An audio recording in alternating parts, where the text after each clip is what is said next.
This is Build It Baby, the show for big ideas, brave pivots, and bold next chapters. So let's do it. Let's build it, baby.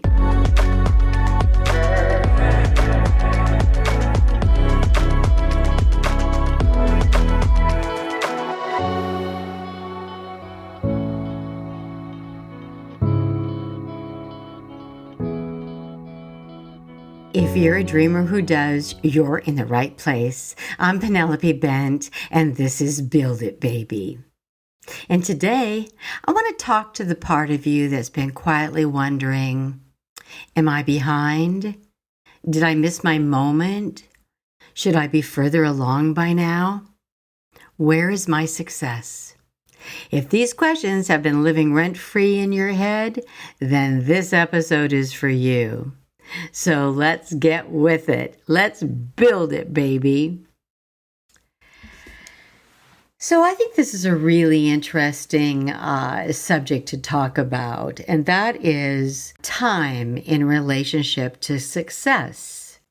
Because time and success have a very complicated relationship.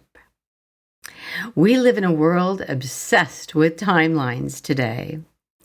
By this age, you should have done this, and by this stage, you should know that, and by now, you should be there. And somewhere along the way, many of us have learned to confuse speed with success.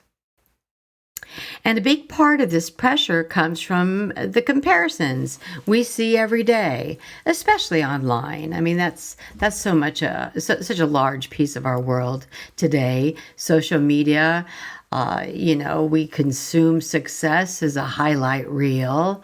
We always see the launch, the win, the milestones, that overnight success. But what we don't see are the years of uncertainty, the recalibrations, and the invisible work that came way before the success. And here's the truth I want to gently place on the table today. There is no universal clock for becoming successful. Success can be fleeting. And creating sustainable success, it requires a lot more. It requires the who. The who that is you. Who you are becoming. That is truly the power behind the success. The becoming, the journey, it is constantly evolving. Who you are today may not resemble who you will become in years ahead. Becoming, finding the who, is one of the biggest keys to success. And becoming is not linear. There is no straight line when it comes to evolving and finding the depths of who you are and the strengths of who you are.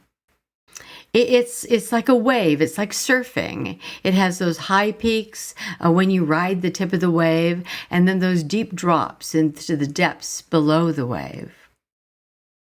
And through my many years of experience in building my life and businesses and a career, I've learned becoming requires the idea of revisiting ideas, perhaps with new wisdom. You pause not because you're stuck, but because you're integrating, you're assimilating new ideas, new concepts, new ways of looking at things with maybe perhaps the way you looked at it the old way, the way you did it previously in the years previous. You shed identities, even ones that once worked for a new, more balanced you. The identities they worked in the past, but that's not who you are today. It's constantly in motion. And the phases, they don't necessarily feel shiny. They don't come with applauses, but they come from inside. And it can feel deeply uncomfortable when you're going through that moment of change, that moment of self-discovery. But discomfort doesn't mean you're off track. Often it means you're outgrowing who you used to be and becoming who you are now in this moment. It is the who you need to be now. There's a part of building success no one ever talks about because it's not tangible. You can't post it. It's the invisible work. It's the work behind the scenes. It's the work few ever speak of because it's very personal. And remember, invisible work, it's still work, but roots grow in the dark. And so does clarity, and so does courage. Becoming and evolving and finding your success along your path, that requires quiet recalibration, maybe perhaps new boundary settings, that internal no that finally becomes firm. The moment you realize you can't build the next chapter with the old blueprint, it is then that you become aware of your own becoming. One day you wake up and you realize that you've shed so many of those other beliefs in your path on your way or during the process of your successful business venture or life venture. I've seen this again and again in business, in careers, and in life. People rush to arrive. And rushing can get you results, but building the who, now that gets you sustainability. When you allow yourself to mature into your decisions, you build things you don't need to escape from later. And let me offer you a few signs that you are not late. If you're asking better questions, not louder ones, you know that you're in alignment with your becoming. You're less interested in proving and more interested in aligning. You're now beginning to choose clarity over chaos. You're learning to trust yourself, even when certainty hasn't arrived yet. That's not delay, that's development. You don't need to blow up your life. You don't need a dramatic pivot, and you sure as hell don't need to justify your pace. So if no one has told you this lately, let me be the one. You didn't miss your moment. You are not late. You're just becoming. You're on the path to finding your who. And becoming doesn't follow a timeline. It follows truth, readiness, and growth. And none of those traits can be rushed. And sometimes the bravest thing you can do is stay present long enough to become who your next chapter requires. And then there's always that next bigger but softer question. Did you arrive, but you just didn't notice? We're taught that arrival is always a future moment. We become successful when we have the title, we have the revenue, we have the audience, we finally have the validation. But interestingly enough, arrival is often very quiet. It'll show up as a steadier decision-making process. Maybe you're less doubtful. Maybe your boundaries are no longer, having to be explained. And then maybe you have found peace, which is replacing any urgency. Arriving and finding you're standing at the foot of your success, it doesn't announce itself. It doesn't throw a big party. It really waits for you to notice. So I ask you very gently Did you already arrive and did you just not get the memo? Did you miss that moment? Did you not notice? And if you have missed your arrival, I think there are some definite reasons why we miss our arrival, because we're conditioned to keep moving. We confuse momentum with meaning. And we're afraid that pausing means we'll lose ground. We've learned to delay pride, satisfaction, and rest until later. I've watched brilliant people move the goalposts so many times they never stand on the field that they've already earned. Becoming isn't just about growth. It's about integration, like I mentioned before, the now who with the previous who. If you have discovered recently that you're feeling, burned out, your success feels oddly hollow, you're constantly having a sense of almost there, or you're perhaps building a life that no longer matches who you are. Well, you may not be acknowledging your arrival. You keep operating from maybe an old version of yourself. I mean, you may have created the new you and you never even looked in the mirror. You never even took a moment to realize that, oh my gosh, I've arrived. I did do well. I have found the strength and the skills that I needed to create something that's been very successful. So here are 3 quiet indicators that I have discovered that will help you know whether you have arrived. One is, do you respond instead of react?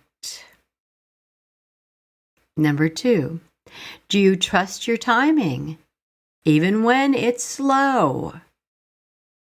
Number 3, do you stop chasing this thing called success that really no longer fits? Maybe where you are right now is the perfect fit. So I guess the big question is, have you already arrived but haven't allowed yourself to stand there?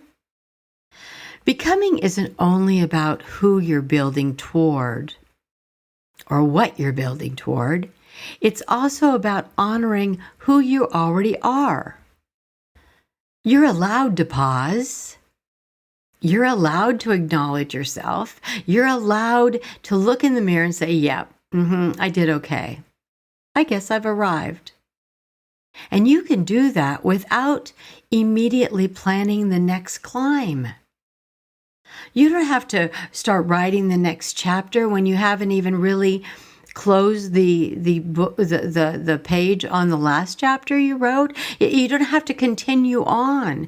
There's nothing wrong with enjoying the fruits of your labor. Taking a moment to pause, take the family on vacay because you were able to put, some successful dollars together from your own business creation.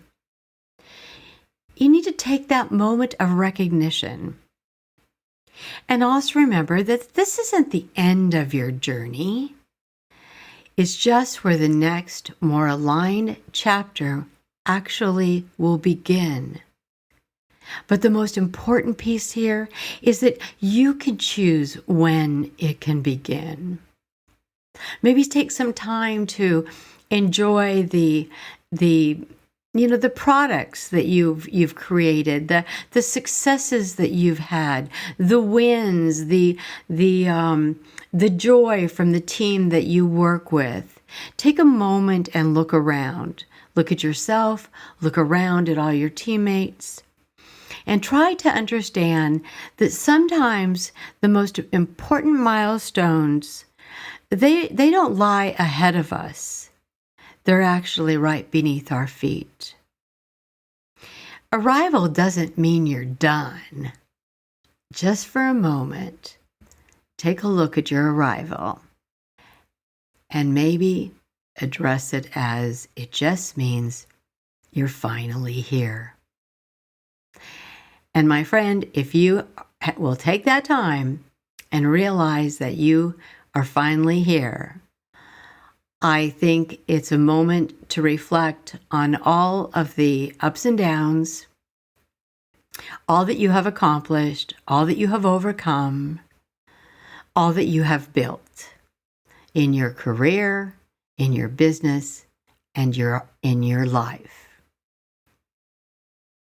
So don't be afraid to identify that you have arrived and you have become. So here's the part where I tell you exactly what I know. These are my knowings, the things I no longer question because they've shown themselves to me again and again. Not from a book, but from building, getting knocked down, getting back up, and doing this work in the real world. Okay, so here are my knowings. Number 1, success that lasts is built by the who. Without the who, there's no sustainability. Number 2, I am always right where I am supposed to be because I'm not chasing success. I'm always building it from the inside out.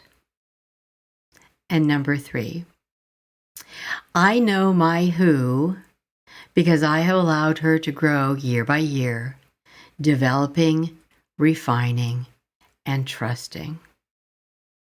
So those are my knowings. Okay, so now it's time for our listener question.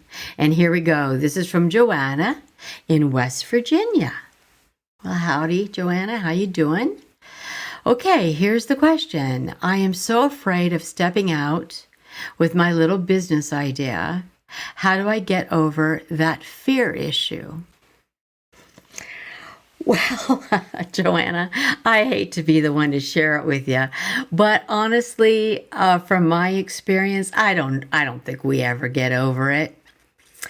I think that we will always have that fear when we step out with something new. I don't think that there's an entertainer on the planet, regardless of how many years they've been entertaining, that hasn't, gotten a few butterflies in their stomach when they stepped out to a, 20,000 packed house to entertain those folks. I think fear is something that we never get over, but we learn to live with. And in some respects, I think it can be an interesting partner because, at least for myself, I think I have a tendency to always be looking through rose-tinted glasses. And every once in a while, if I get that funny kind of a gut instinct, that little piece of fear nudging at my earlobe, I realize, okay, stop, pay attention, revisit this, look at the details, and make sure this is really, are the facts supporting what you want this to be? Or are you just, again, thinking everything is always going to be wonderful and it'll all work out? So I think that the more courage that you have in stepping out, then the more you will learn to strengthen the muscles that understand the fear as you move forward in building your business. You're always going to have a little bit of it there, but I do believe that over a period of time, when we have our ups and downs, when we are on the high notes, and then when we, find ourselves sitting in, a pile of unfortunate circumstances, that kind of develops those muscles we need to understand that we can handle the low notes, those moments when things are not looking absolutely spectacular. And we can also dig deeper and find the answers. It'll be there, the answer to whatever the question is that we're fearing. I think, to be really honest with, not that I wouldn't be, but to be really clear, I guess, is what I want to say. I really think that, I think fear is over It's overused. I think for me, anyhow, I'm a lot more fearful when I just think about the idea and I don't do anything about it.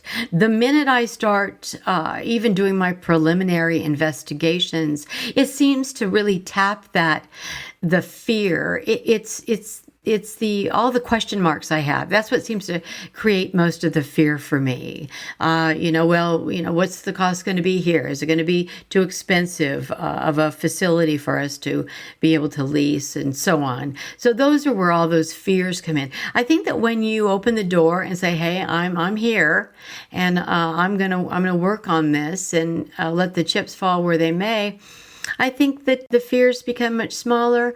And like I said, we learn as the years go on. I don't think they ever go away. I just think we learn to work with them. So I hope you will move forward on your business. Don't ever call it little. You never know. They may start little, but then they may get big. It will be as big as you choose for it to be. And I wish you the very, very best. And thank you, Joanna. Thank you so much for asking the great question. Well, it's that time. Thank you for joining me on today's episode of Build It, Baby. One of the biggest lies builders believe is that they're behind. And in reality, many are simply in the middle of becoming, of finding their who, integrating experience, sharpening judgment, and learning what actually matters. That's how you build success. You create the who first, and then you build it, baby. Always best, P.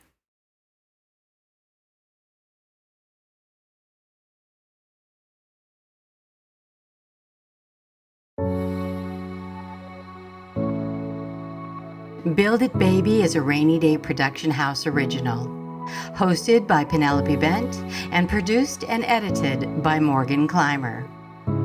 Music by Yuri Shemshashin and Oleksiy Holobiev. If this episode spoke to you, please follow the show and leave a review. It helps more dreamers like you find us. And remember, you're not just building a bold business or a career, you're building a bold life.